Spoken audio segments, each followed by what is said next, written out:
Kalau kita menyatakan identitas dengan cara berlebihan, itu menimbulkan fenomena sosial yang disebut dengan stereotip dan prasangka, ya. Jadi kita berprasangka orang lain itu begini, kalau kelompok saya begini, ya kan? Atau kelompok saya lebih bagus daripada orang lain, stereotip namanya. Jadi semuanya tersirat di dalam itu. Kan penafsiran begitu banyak, ya, dan tersebar kemana-mana. Ya, gerakannya seperti penghabluran itu di mana-mana sulit teridentifikasi, akhirnya menjadi seperti ini. Apalagi berbicara di ruang yang sifatnya publik, ya, oleh pejabat sudah tentu menjadi konsumsi banyak orang. Kalau bicara ini orang kecil penjual sayur tidak mungkin diangkat seperti ini, kan? Nah, itulah sebabnya berwaspadalah menggunakan bahasa yang bernilai kesantunan dan kelembutan untuk menghindari kekerasan. Ya. Saya kira itu Pak Rudi penjelasan Pak Prof, sabar saya. Pak Prof, pasti ada satu hal yang mungkin belum dijawab. Maksud Pak Welem dalam gugatan kecilnya tadi. Kenapa Pak Prof juga tidak bicara dari aspek kebudayaan? Maksud ini agak umum apa yang dimaksudkan oleh Pak Welem dari aspek kebudayaan itu, karena tetapi mudah-mudahan Pak Prof bisa menjelaskan kenapa pendekatannya harus dengan pendekatan yang bisa saja yang tadi diawali oleh Pak Welem, beliau bicara soal penciptaan harmonisasi gitu. Nah, ya, kenapa kita tidak menarik ini ke aspek budaya gitu, Pak? Itu benar. Saya sepakat itu, saya sepakat. Bagaimanapun aspek hukum, kalau kita bawa ke ranah hukum, itu ujung-ujungnya kalah menang. Tapi kalau kita menggunakan pendekatan budaya, itu dua-duanya puas, gitu. Tapi begini, apakah subjek yang melakukan itu merepresentasikan kelompok dan kemudian kelompoknya mengatakan bahwa ini sebagai kesalahan kelompok, sebagai kesilapan atau kekeliruan kelompok, itu yang menjadi soal. Ya, kalau saya orang Flores Timur, ya saya melakukan sesuatu atas orang Flores Timur bilang begini, Anda omong sendiri, Anda buat sendiri, jangan libatkan kami lain, kan begitu. Lalu saya minta kalau bisa tolong fasilitasi saya untuk mendamaikan saya dengan orang yang telah saya fitnah atau ini, orang tidak mau, kan begitu. Ini jadi soal juga.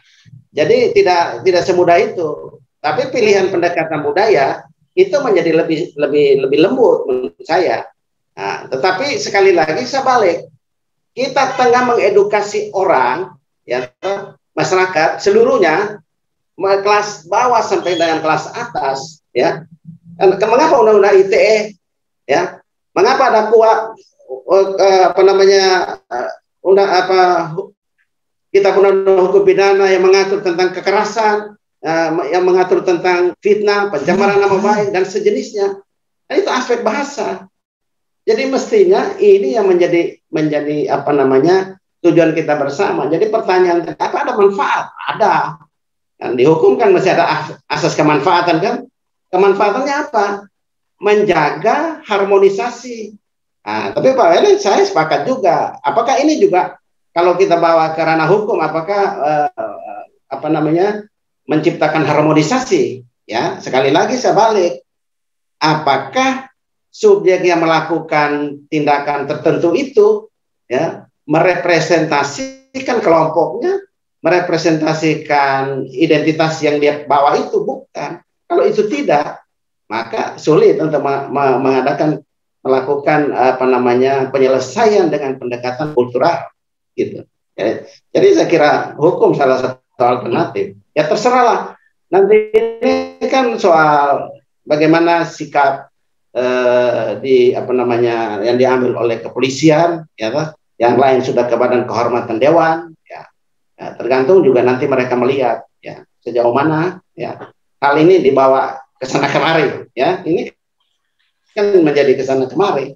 Tapi sekali lagi kita hanya berkeinginan bahwa kita tetap mempertahankan keanekaragaman, pluralisme dalam kedamaian, nah, itu. Jadi saya kira itu baru penjelasan saya. Baik. Terima kasih Pak Prof. Sebisa mungkin jawaban dari Pak Prof itu bisa memberi gambaran kepada Pak Welem, karena pendekatannya pendekatan keilmuan, sehingga apa yang disampaikan ke Pak Prof tentu juga dengan apa yang dia pahami dari aspek basic ilmu yang dimiliki oleh Pak Prof. Kesempatan saya berikan ke Pak Indra untuk bisa juga memberikan tanggapan terhadap apa yang disampaikan oleh Pak Welem sebelumnya. Pak Indra, silakan. Ya, terima kasih. Silakan. Saya tadi tidak lihat di room kalau ternyata dalam diskusi kita yang luar biasa ini ada Bapak Raja juga di sini dan ada Pak Willem juga, dan akhirnya bisa juga menjadi kita berdiskusi lebih panjang di diskusi yang sangat luar biasa ini. Nanti akan saya hubungkan juga menanggapi apa yang disampaikan Prof ya, tapi saya coba respon dengan apa yang coba ungkapkan oleh Pak Willem tadi. Saya tadi sudah menyampaikan bahwa rekaman baru saya coba dengar, pahami, telaah itu sekitar jam 1. Jadi memang tidak ada kepentingan apapun kecuali kemudian bagaimana meninjau dan mendapatkan keadilan dari sisi hukum. Karena sungguh pun yang disampaikan Pak Prof tadi, wah ini bagaimana kita mau mewakili kelompok tertentu, kepercayaan tertentu atau suku tertentu, yang lain nanti kan belum tentu itu menjadi representatif. Artinya bagaimana kemudian ini dibawa ke ranah yang sifatnya adalah restoratif justice, ya.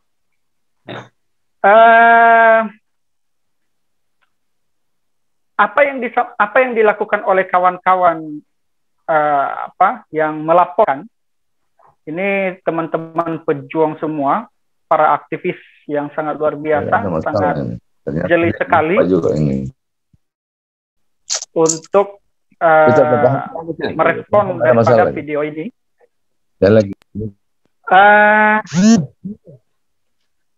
Di mana kemudian ini telah dilaporkan ke tahap pelaporan di Polres maupun di Polda NTT.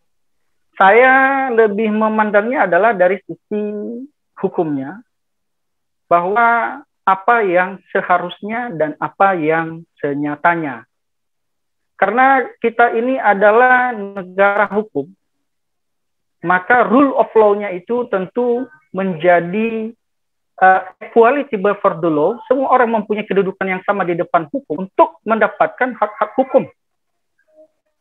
Dan saya pikir yang kemudian mengeluarkan ungkapan atau yang menyatakan ungkapan melalui rekaman itu, kalau saya lihat juga adalah orang yang cukup paham hukum tentunya. Karena kenapa? Mereka, kalau dilihat dari sisi jabatan, saya tidak tahu secara detail, tetapi itu termasuk lembaga pembuat hukum.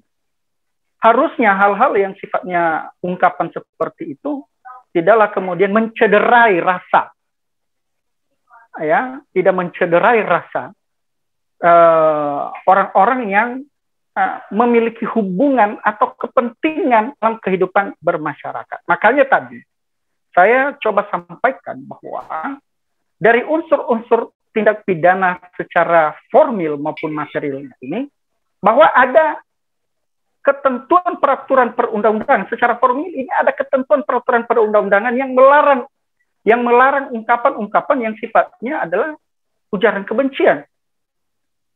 Lalu kemudian secara materi, bahwa memang di dalam kehidupan bermasyarakat itu adalah merupakan sifat yang bertentangan, ya. Karena ketika kemudian kita dilemparkan kata-kata yang kurang sedap, pasti kita punya reaktif juga untuk mencoba merespon, menanggapi apa yang diarahkan kepada kita. Namun dalam konteks diskusi kita ini kan ini menyangkut masalah kepercayaan dan kesukuan atau geografis. Saya pikir ini tidak hanya menyangkut yang sama, tetapi setiap orang yang berkaitan dengan itu ya punya hak untuk melakukan sebuah upaya, apalagi teman-teman para aktivis yang sudah mengambil langkah. Apalagi ya tidak hanya sifatnya bertentangan, tetapi sifatnya juga adalah melawan hukum. Ungkapan itu melawan hukum. Ya, saya sepakat bahwa tentu penafsiran ini akan berbeda-beda. Orang yang mengungkapkan dengan orang yang mendengarkan bisa saja memiliki makna atau tafsiran yang berbeda. Namun kalau saya boleh lihat kemudian saya telaah dari rekaman itu, tadi jelas ada di situ terperdengarkan bahwa silakan tulis ya.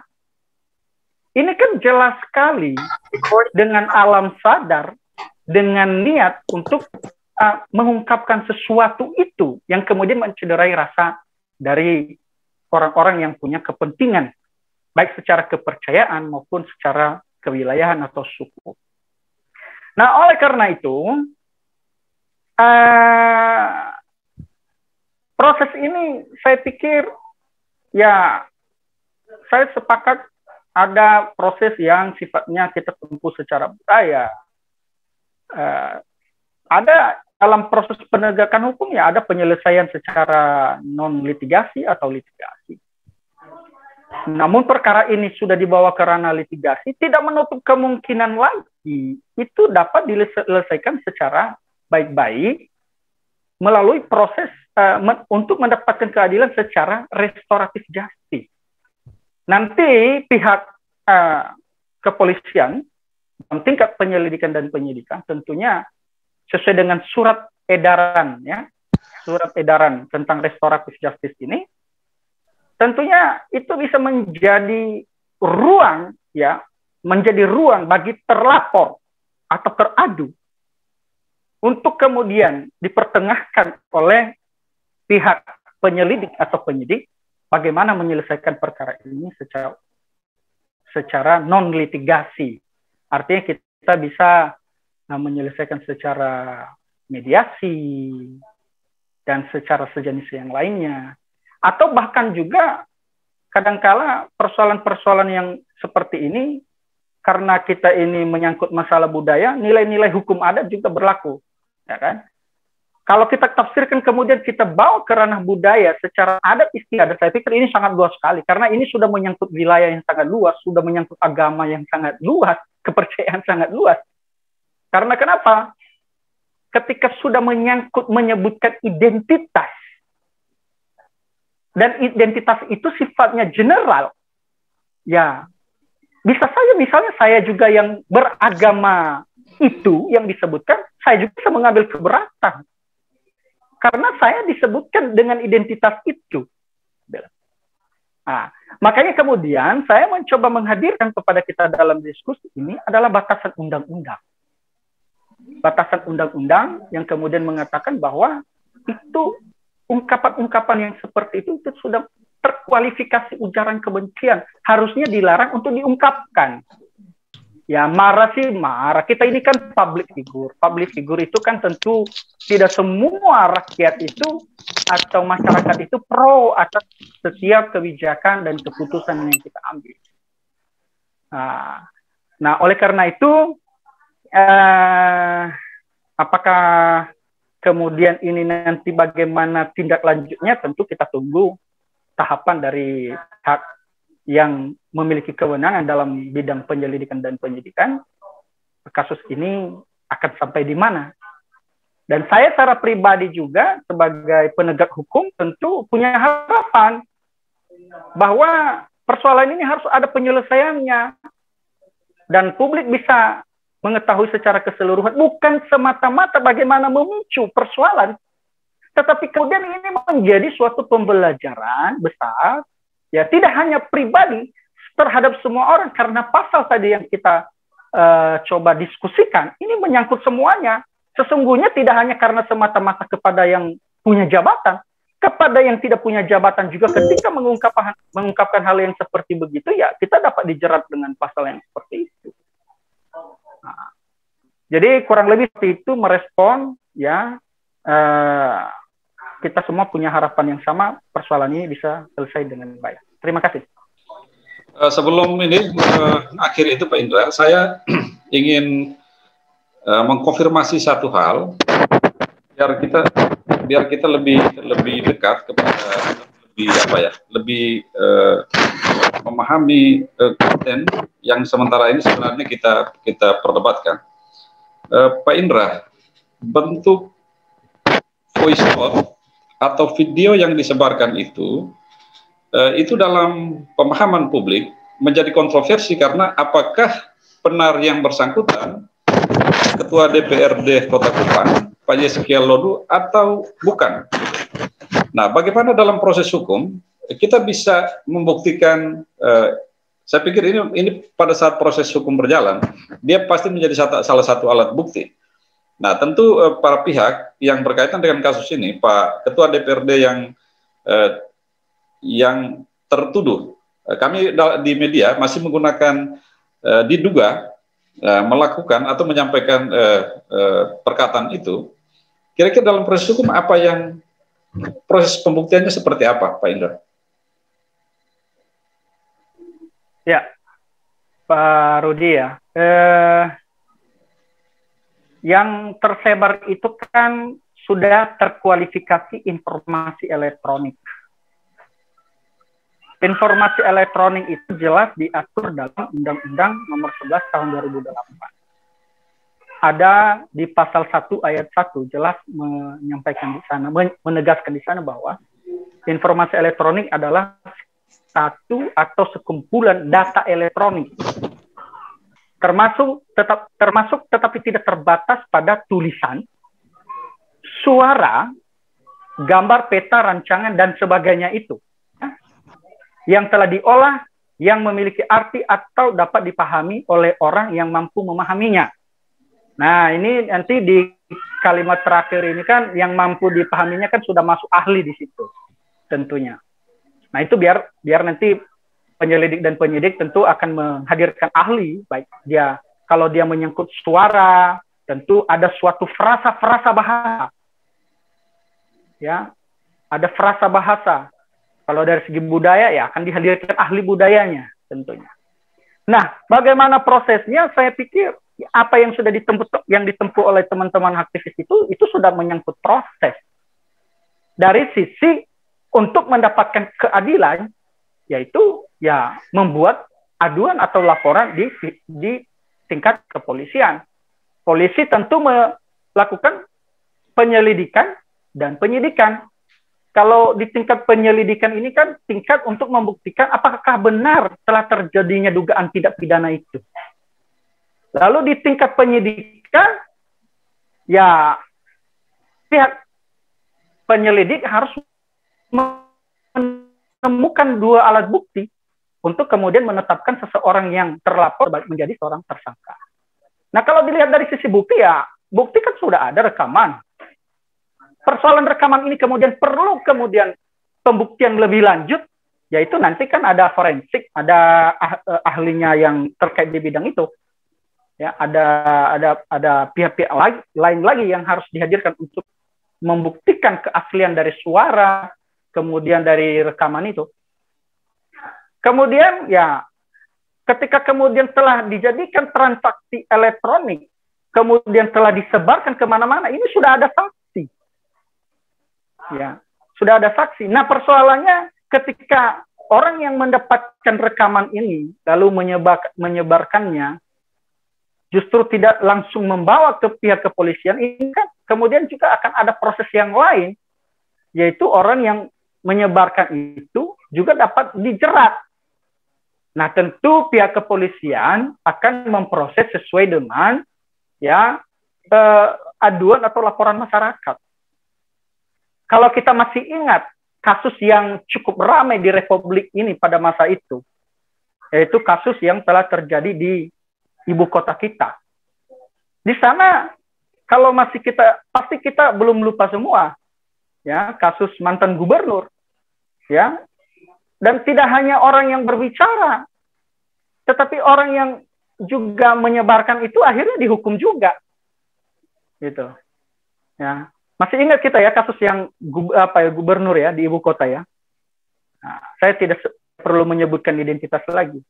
Ya, yang dihukum itu kemudian tidak hanya orang yang mengungkapkan, ya, tetapi orang yang juga menyebarkan menjadi orang yang harus bertanggung jawab karena perbuatan. Tentu nanti akan ada yang disebut dengan alasan pemaaf dan alasan pembenar. Karena akan diuji lagi kemudian apa sih motifnya.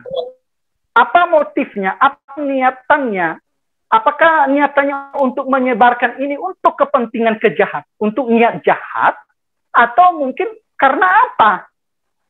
Ya, nanti itu akan ya majelis hakim yang akan menilai ketika kemudian dia didampingi oleh kuasa hukumnya sendiri. Jadi kurang lebih seperti itu, Pak Rudi.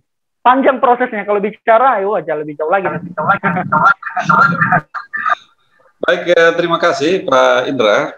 Saya pikir sudah sangat terang benderang apa yang disampaikan oleh Pak Indra.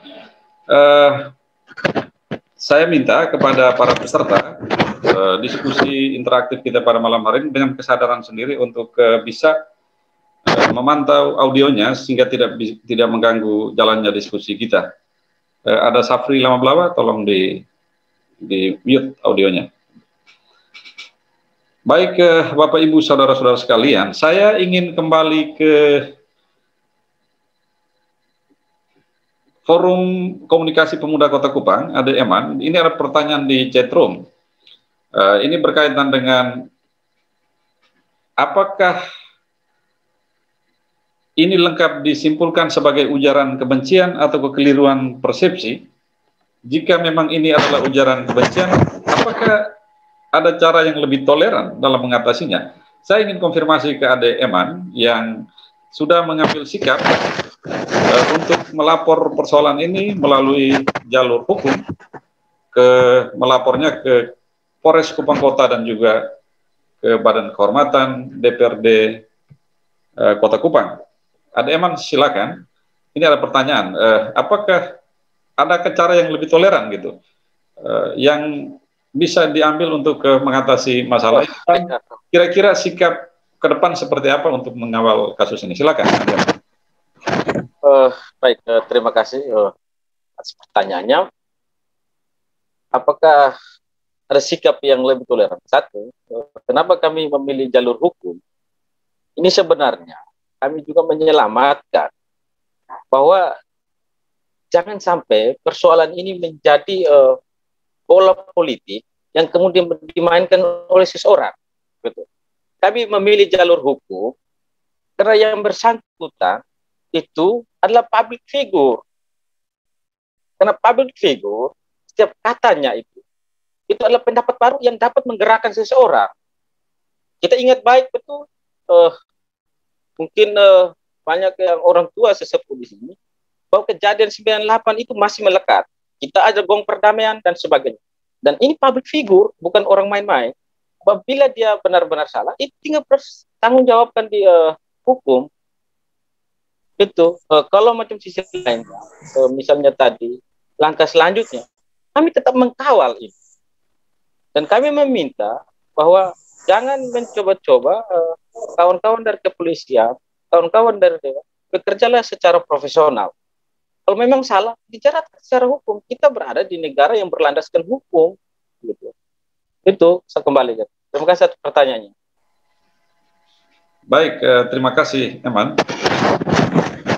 Ya, di Kupang ada forum pertama ya. Kita telah membangun persaudaraan, telah membangun yang melintasi perbedaan suku, agama, dan ras, serta antar golongan. Tetapi menurut para aktivis, bahwa menjadi pejabat publik, segala sesuatu yang dilontarkan lewat perkataan juga akan menjadi referensi yang ada di publik gitu. Sehingga jalan hukum ini perlu ditempuh untuk ya maksudnya mungkin untuk melokalisir persoalan supaya jangan membias atau juga menimbulkan konflik yang lebih luas. Baik Bapak Ibu saudara-saudara sekalian, ini ada dari Flores, paling timur ada Pak Saiman Petensili. Mohon waktu untuk bicara. Kepada Pak Saiman yang ada di forum ini, waktu dan kesempatan saya berikan 3 sampai 4 menit. Saya berikan kepada Pak Saiman, silakan. Nasional, Pak. Oke, baik. Terima kasih Pak Rudi Tokan. Selamat malam, salam sejahtera. Assalamualaikum warahmatullahi wabarakatuh untuk kita semua yang ada di forum ini. Pak John Tubahilan, Pak Profesor Simon, Pak Willem Wetan, dan Pak Indra. Selamat malam juga, selamat malam. Ada yang mau saya sampaikan begini. Saya awalnya juga tidak terlalu gubris ini satu persoalan ini. Tetapi setelah Flores dibawa, sebagai orang Flores saya merasa terganggu. Saya merasa terganggu, karena di situ sudah mau dibenturkan antara Flores dan Rote, termasuk juga antara Katolik dan Protestan. Kita semua pasti masih ingat, Kupang, malah NTT ini pernah terkoyak. Dan bagaimana untuk merekatkan kembali ke NTT yang pernah terkoyak itu butuh waktu yang sangat-sangat panjang, butuh energi yang sangat luar biasa. Dan ini harusnya tidak boleh lagi terjadi. Tidak boleh terjadi. Saya juga sekarang tidak mau menjustis tentang siapa yang salah dalam masalah ini, karena tadi sudah diungkapkan secara teori hukum dari Pak Indra dan segala macam unsur-unsur pidananya juga sudah diungkapkan semua. Terima kasih mendapatkan pembelajaran hukum yang luar biasa malam ini. Tapi saya juga mau mengatakan begini, siapakah yang menyebarkan video ini? Ada maksud apa dia menyebarkan video ini? Karena bagaimanapun juga pada saat dia menyebarkan sudah harus terpikirkan bahwa akan ada dampak yang sangat luar biasa. Akan ada dampak yang sangat luar biasa. Dan sekarang terjadi memang dampaknya. Itu juga harus dipikirkan sejak awal. Kalau saya menyebarkan video ini, kira-kira dampaknya seperti apa? Nah, karena bagaimanapun juga, kita juga harus bisa melihat kondisi batin, kondisi psikologi Ketua DPRD pada saat dia mengungkapkan itu seperti apa. Kondisi batinnya pada saat itu seperti apa. Hingga tadi Prof. Simon juga sudah mengatakan bahwa pada saat ada kalimat yang diucapkan bahwa tulis tulis kata-kata saya itu kan sementara marah sebenarnya. Nah, apakah kemarahan karena emosi sesaat? Nah, hal ini juga patut untuk dilihat kembali. Lalu ada satu hal lagi yang barangkali kita pikirkan bersama adalah secara ini sudah terkoyaknya suasana sosial di masyarakat Kota Kupang, masyarakat NTT malah. Itu suasana sosialnya sudah terkoyak, hancur. Nah, yang kita pikirkan sekarang itu adalah bagaimana kita memulihkan ini. Bagaimana kita memulihkan ini? Seperti yang tadi sudah disampaikan oleh Pak Willem Wetan, bisa tidak kita selesaikan secara budaya? Bisa tidak kita selesaikan secara budaya? Oke, hukum boleh jalan, it's okay. Itu kan memang karena adik-adik saya dari orang muda Kota Kupang sudah mengambil langkah hukum, silakan saja. Tetapi apakah langkah hukum ini lalu apakah akan merekatkan lagi suasana atau kondisi sosial yang terkoyak ini? Dia tetap akan berdampak. Setelah proses hukum hasil seperti apa, dampak sosial ikutannya itu pasti akan lebih parah. Dan itu harus bisa dibayangkan. Harus bisa dibayangkan. Mampu tidak kita untuk merekatkan kembali luka sosial yang ada ini? Harus disembuhkan. Ini juga barangkali bisa kita diskusikan bersama pada malam hari ini. Supaya apa yang terjadi di Kota Kupang ini, itu jangan sampai kita menyelesaikan satu, lalu timbul masalah satu lagi. Jadi kalau mau menyelesaikan, ya semuanya harus utuh, komplit diselesaikan. Tidak boleh parsial. Selesaikan ini, nanti dampaknya seperti ini. Selesaikan hukumnya, nanti kira-kira dampak sosialnya seperti apa. Dampak seperti apa. Karena Kota Kupang itu memang kita juga sadar, dihuni oleh semua warga se-NTT, termasuk juga di luar NTT. Semua agama ada di Kota Kupang. Sehingga ada pembesar kita kemarin, mereka mengatakan bahwa kalau mau belajar toleransi, datanglah ke NTT. Kalau mau belajar toleransi, datanglah ke Kupang. Sekarang terkoyak, Pak. Apa yang mesti kita banggakan? Dari pernyataan-pernyataan pendahulu kita yang mengatakan kalau mau belajar toleransi, datang ke NTT. Mau belajar toleransi, datang ke Kota Kupang. Sekarang sudah terkoyak. Ini juga harus kembali kita pulihkan. Kita pulihkan. Masyarakat itu merasa sakit. Secara sosial mereka merasa sakit.